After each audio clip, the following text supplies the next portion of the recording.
Pegawai di lingkungan Dinas Penanaman Modal dan Pelayanan Terpadu Satu Pintu atau DPMPTSP Provinsi Bali, Senin 3 April gempar. Hal itu dikarenakan seorang warga negara asing mengamuk sekitar pukul 9 WITA di halaman kantor. Sontak pegawai yang mengetahui kejadian itu menghubungi petugas Satpol PP untuk mengamankan bule tersebut.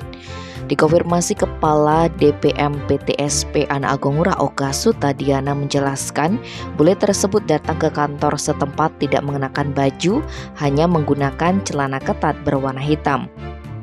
Bule tersebut melakukan salto dan berguling-guling sembari teriak-teriak tidak jelas di halaman kantor, bahkan hingga naik ke tiang bendera.